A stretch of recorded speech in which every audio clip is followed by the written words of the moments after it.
Hello दोस्तों, कैसे हैं आप लोग। आशा करते हैं स्वस्थ होंगे। पिछले वीडियो में हमने सीखा था कि इतिहास क्या होती है, इसके जानने के स्रोत कौन कौन से हैं तथा इसका विभाजन किन रूपों में किया गया है। और उसी में हमने देखा था कि मानवों ने अपना विकास के क्रम में किन किन औजारों और शस्त्रों का उपयोग किया था। जैसे प्रागैतिहासिक काल में लोग पत्थर से बने औजार, फिर उसके बाद धातुओं का उपयोग प्रारंभ कर दिया था, जिसमें तांबा पहली धातु थी जिसका उपयोग मानवों ने सर्वप्रथम औजार बनाने के लिए किया था। धीरे धीरे भारतीय महाद्वीप में अनेक सभ्यताओं का विकास हुआ जो पत्थर और तांबा के औजार के उपयोग पर आधारित थी। इस प्रयोजन में वे कांसा, जो तांबा और टीन का मिश्रण था, का भी उपयोग करना शुरू कर दिए थे। इतिहास के इस चरण को ताम्रपाषाण यानी चौल्कोलिथिक कहते थे। चौल्को यानी तांबा, लिथिक यानी पत्थर युग के नाम से भी जाना जाता था, यानी चौल्कोलिथिक युग के नाम से भी जाना जाता था। भारत में ताम्रपाषाण काल का उदाहरण, जो सर्वश्रेष्ठ उदाहरण है, वो हड़प्पा सभ्यता, जिसे सिंधु घाटी की सभ्यता भी कहते हैं। तो दोस्तों, आज हम उसी सिंधु सभ्यता की बात करेंगे।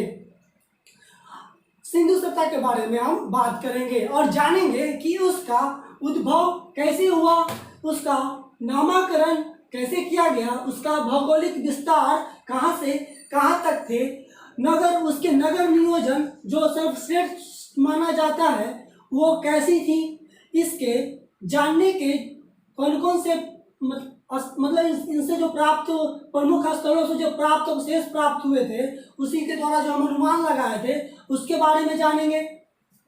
उसके बाद इस सभ्यता के सामाजिक, राजनीतिक, आर्थिक एवं धार्मिक जीवन के बारे में भी जानेंगे और उसके बाद जानेंगे कि इसका पतन क्यों हुआ और कैसे हुआ। तो चलिए हम स्टार्ट करते हैं और जानते हैं कि सिंधु सभ्यता क्या थी। इससे पहले हम लोग ये जानते हैं कि सभ्यता क्या होती है, इसका अर्थ क्या होता है।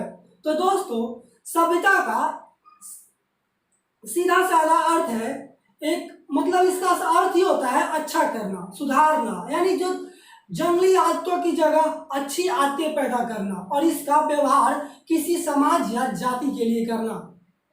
आदमी की जंगली दशा को जब वह बिल्कुल जानवरों जैसा होता है उसे बर्बरता कहते हैं। सभ्यता बिल्कुल ठीक उसकी उल्टी चीज होती है।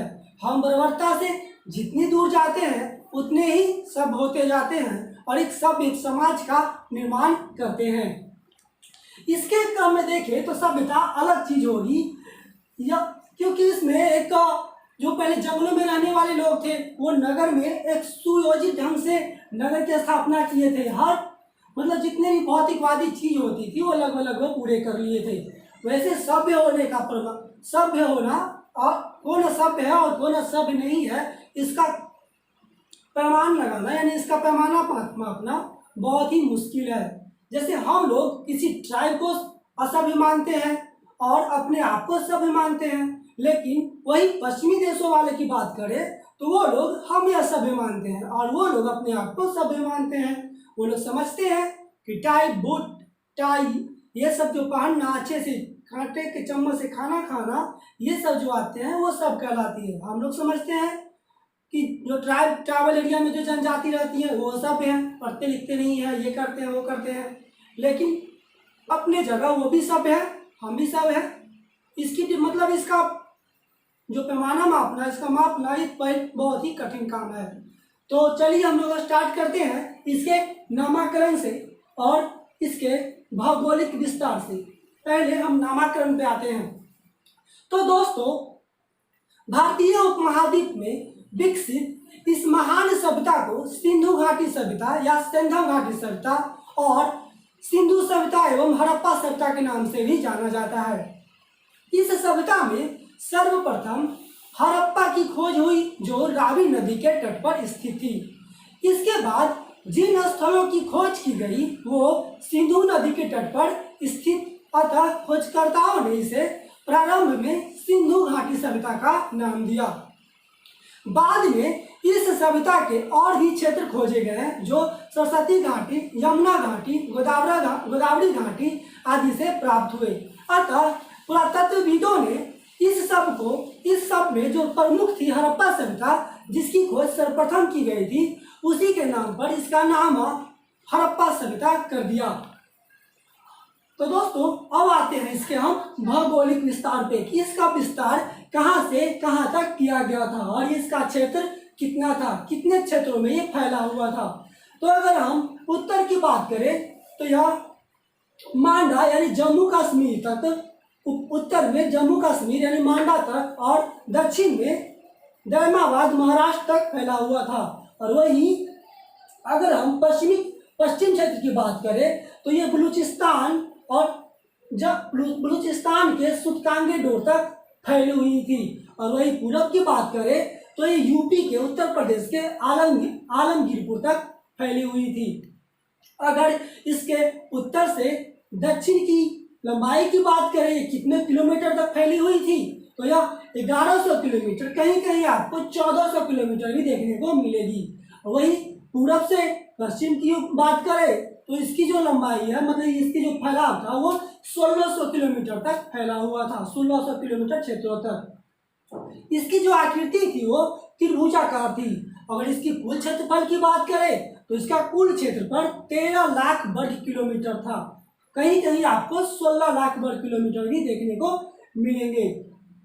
ये पाकिस्तान, अफगानिस्तान और भारत के कई से राज्य जैसे हरियाणा, राजस्थान, आपका यूपी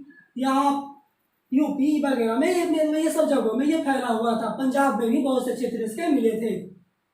उसके बाद अगर हम इसके नगर योजना की बात करें, जिसके बारे में ये फेमस है और बहुत ही इसकी नगर जो व्यवस्था थी, नगर योजना की जो व्यवस्था थी वो बहुत ही अच्छी मानी जाती थी।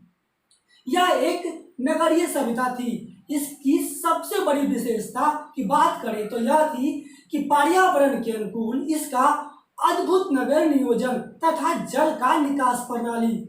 सड़कें एक दूसरे को समकोण पर काटती थी और लगभग सभी नगर दो भागों में विभक्त थे।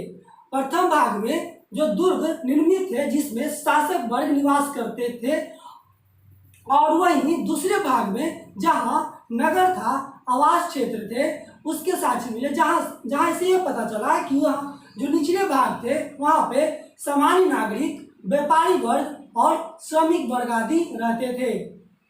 सड़कों के किनारे की नालियां हम जो ऊपर से ढकी होती थी तथा घरों की नालियां से इसी में आकर मिल जाती थी। जो घर की नाली होती थी वो सड़क के नाली से मिल करके वो मेन नाला में जाता था।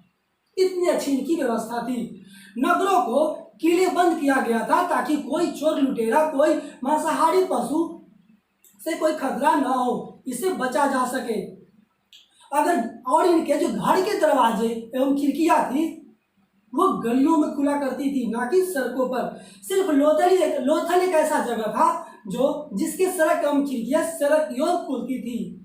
मकान बनाने के लिए कई प्रकार के इस नगर नियोजन में ईंटों का प्रयोग किया गया था। इसके जो अनुपात थे 4:2:1 के ईंटें ज्यादा प्रचलित थे। अगर इसके बाद हम इसके प्रमुख स्थल तथा इसके प्राप्त अवशेष एवं वस्तुएं के बारे में चर्चा करेंगे, क्योंकि इन्हीं प्राप्त स्थलों और वस्तुओं से हमने यह अनुमान लगाया था कि सिंधु सभ्यता के लोग कैसे थे, उनकी संस्कृति कैसे थी, उनके सामाजिक जीवन कैसा था, उनका आर्थिक जीवन कैसा था, उनका राजनीतिक जीवन कैसा था। तो चलिए हम ये जानते हैं, और एग्जाम में आपको यही सब पूछता है कि किस जगह से कौन से स्थल खोजे गए और कौन से स्थल से क्या क्या चीज पाया गया। एग्जाम में आपको यही पूछा जाएगा। हम लोग पीटी के दृष्टिकोण से पढ़ रहे हैं तो अभी यही सब क्वेश्चन देखेंगे। तो चलिए स्टार्ट करते हैं और देखते हैं सबसे पहला स्थल कौन था। जो सबसे पहला स्थल खोजा गया था वह था हड़प्पा सभ्यता। इसकी खोज की बात करें तो इसके खोजकर्ता थे दयाराम साहनी, जो 1921 ईस्वी में किए थे। और यह रावी नदी के तट पर स्थित था। इसकी वर्तमान स्थिति की बात करें तो इसकी वर्तमान स्थिति पाकिस्तान का मोंटीगोमरी जिला है। अगर इसके प्राप्त अवशेष की बात करें कि यहाँ से क्या क्या प्राप्त हुए थे, तो यहाँ से कब्रिस्तान, समाधान पेटिका, शंख का बना बैल, अन्नागार, स्वास्तिक एवं चक्र के साक्ष्य, सीपी का पैमाना, उर्वरता की देवी मतलब एक औरत सोई हुई थी, उसकी गर्भ से मतलब पेट से एक पौधा जमता हुआ था, उसी को हम लोग उर्वरता की देवी कहते हैं। और गेहूं एवं जौ के दाने आदि यहाँ से प्राप्त किए गए थे। तो ये सब आप याद रखिएगा, एग्जाम में यही सब पूछे जाते हैं। अगर उसके बाद दूसरे की बात करें, दूसरे स्थल की, तो वो थी मोहनजोदड़ो, जिसके खोजकर्ता थे राखल दास बनर्जी। उन्होंने 1922 ईस्वी में इसकी खोज की। अगर इसकी नदी की बात करें कि यह कौन सा नदी के किनारे थी, तो वह थी सिंधु नदी के किनारे।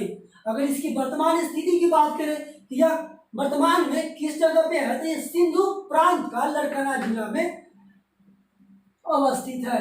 अगर और इसके अवशेष की बात करें तो इसके जो अवशेष थे, जो अवशेष प्राप्त हुए थे, वो थे बृहद स्नानागार, मातृ देवी की मूर्ति, कांसे की नर्तकी की मूर्ति, पशुपतिनाथ की मूर्ति, मिट्टी का तराजू, सूती कपड़ा, सबसे बड़ी ईंट, भट्टों का अवशेष, हाथी का कपाल खंड आदि ये सब प्राप्त हुए थे। और इन्हीं सब से हम लोगों ने मतलब हमने नहीं, पुरातत्वविदों ने यह अनुमान लगाया कि जैसे कि कपास, सूती कपड़ा मिला, तो यहाँ के लोगों ने मतलब पुरातत्वविदों ने यह अनुमान लगाया कि यहाँ कपास की भी खेती होती होगी। तो जो जो चीज मिले उसी के अनुसार हम लोगों ने ये अनुमान लगाया है। ये मतलब ये टोटली एक अनुमानित सभ्यता है। अगर उसके बाद हम बात करें तो यहाँ से चौंद्रों की खोज जो थी वो अर्नेस्ट मैके ने की थी, जो 1934 ईस्वी में, जो सिंधु नदी के किनारे स्थित है। अगर इसकी अवशेष की बात करें तो इसके अवशेष जब यहाँ से अवशेष पाए गए थे वो थे कंघा, लिपस्टिक, 4 पहिए वाली गाड़ी, मन के अलंकृत हाथी आदि। वहीं कालीबंगा की बात करें तो इसके खोजकर्ता थे बीवी लाल एवं बीके थापर, जो 1953 ईस्वी में इसके खोज करते हैं। वहीं इसकी नदी की बात करें कि यह कौन सी नदी के किनारे थी, तो ये थी घग्गर नदी के किनारे। अगर इसकी वर्तमान स्थिति की बात करें तो वर्तमान में यह राजस्थान का हनुमानगढ़ जिला में स्थित है। और इसके अवशेष की बात करें कि कालीबंगा से क्या क्या अवशेष पाए गए थे, तो यहाँ से जूते हुए खेत के साक्ष्य, बेलाकार मुहरे, चूड़ियाँ, सिलबट्टा, मिट्टी की खिलौने, समाधि और मिट्टी के मनके आदि प्राप्त किए गए थे। वहीं लोथल की बात करें कि लोथल के जो खोजकर्ता थे वो SR राव थे। उन्होंने 1954 ईस्वी में इसको उत्खनन किए। और ये जो नदी की बात करें तो इनकी नदी भोगवा नदी थी। ये भोगवा नदी के किनारे स्थित थी लोथल।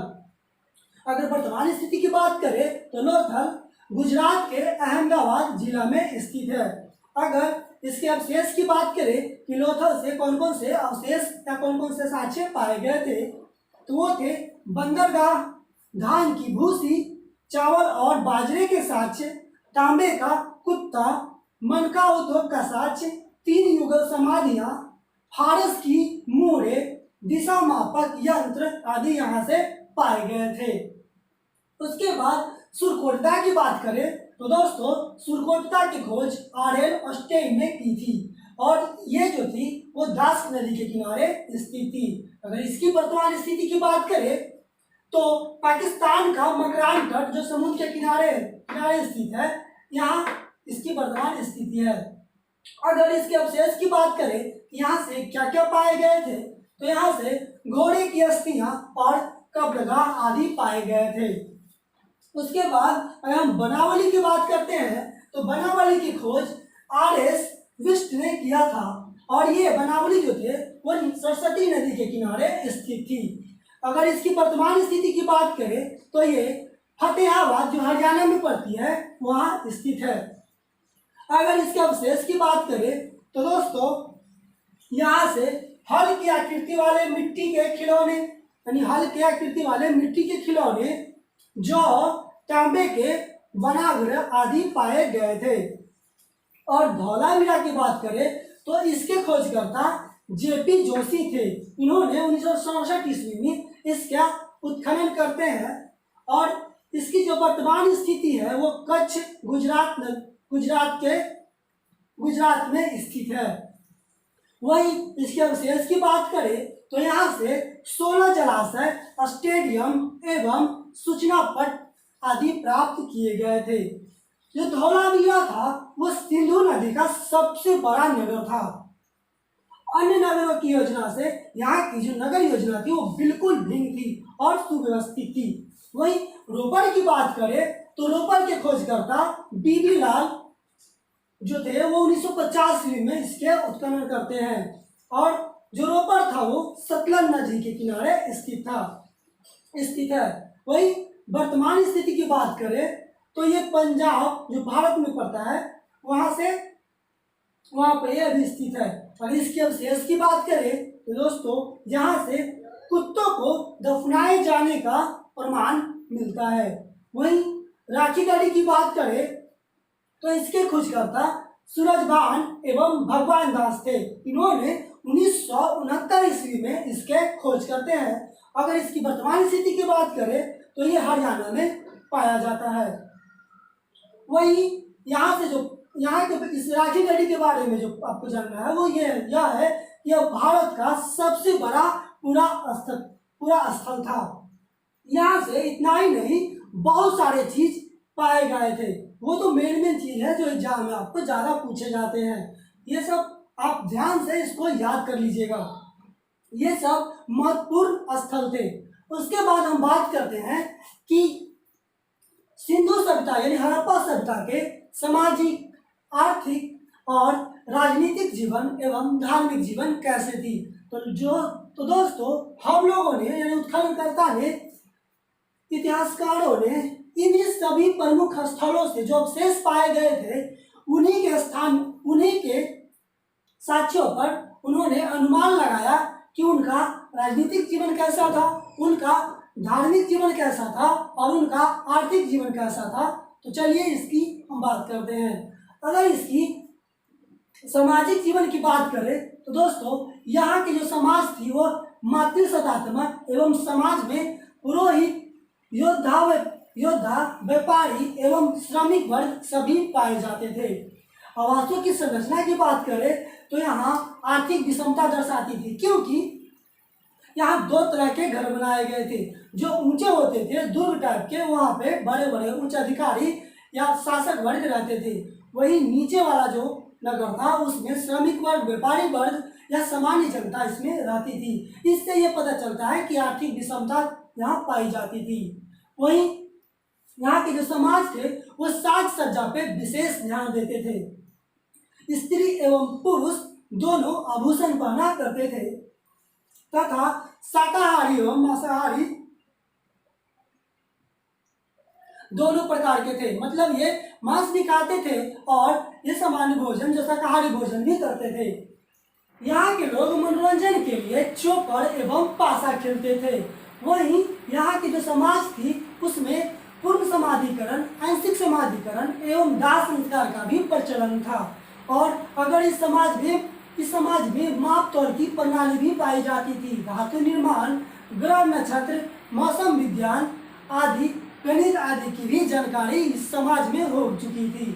यहाँ के जो समाज थी वह शांति प्रिय थी, मतलब युद्ध वगैरह नहीं करती थी। वहीं इसकी राजनीतिक जीवन की बात करें तो यहाँ का जो शासन व्यवस्था था उसमें व्यापारिक वर्ग की भूमिका प्रमुख थी, यानी ज़्यादा व्यापारी लोग थे और मतलब उसमें कोई शासक वर्ग नहीं था, जो भी थे व्यापारी लोग चलाते थे।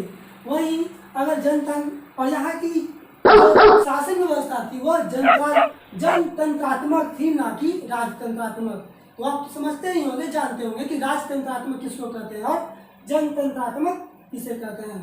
तो इसको हम छोड़ देते हैं, बच्चे तो आप लोग है नहीं।